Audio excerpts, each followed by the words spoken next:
បាទមេនេះពងតារៀបបាទរៀបប៉ងថ្មីប៉ងធ្នូបាទមានតម្រូវការពងធ្នូតាក់តងបាទដូរគ្រឿងថ្មីទាំងអស់នេះបងប្អូនណាចង់រៀបអីបាទពេញមកធូយកមករៀបមកអស់មិនច្រើនទេច្រើនមែនហើយអស់ហ្មងជាអស់ហ្មងតែអស់ហ្មងអស់ដល់1000ហ្នឹងដល់1000ទេណាដល់ទេយើងទិញប៉ងតែត្រឹម1000ជាងអីតិចតួចមកយកមករៀបមកដឹងតែស្អាតហ្មងត្រជាក់ចិត្តមកបាទដល់ទៅមានទំនុកចិត្តបាទធ្វើការទៅវាមហត់ខ្លាចខូចអីយើងឆែករៀបដោយមុនចុះធ្វើការងារអញ្ចឹងណាបាទចឹងវីដេអូហ្នឹងមានប៉ុណ្ណឹងឯងបងប្អូននេះរៀបថ្មីហើយសូមជួយ like ជួយ share នៅមុខជាពេញខ្ញុំហ៎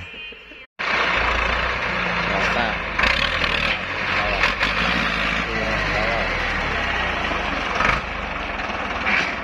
ដាក់កង់មកដល់ប្រឡាក់ទៀតទៅទៅនេះកង់នេះថ្មីកង់មុខថ្មីឥឡូវរត់ត្រូវគ្នាហើយប្រឡាក់កង់ក្រោយរៀងទូចបន្តិចត្រូវ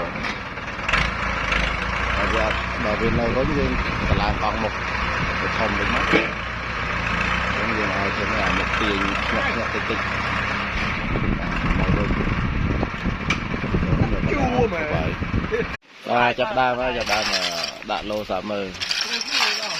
ខ្ញុំនេះដាក់គោវិញលោសាមើតែត្រូវអត់បាទចេញហើយប្រឡងពងពីហើយបងធំពីហើយ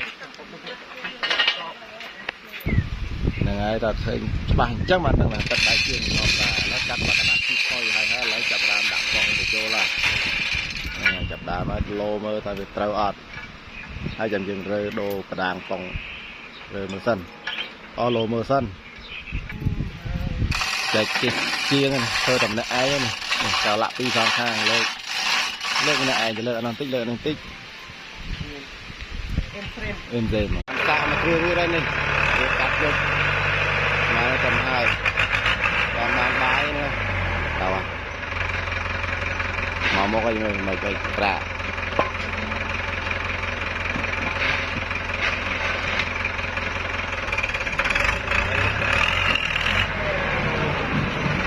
យើងហ្នឹងអស់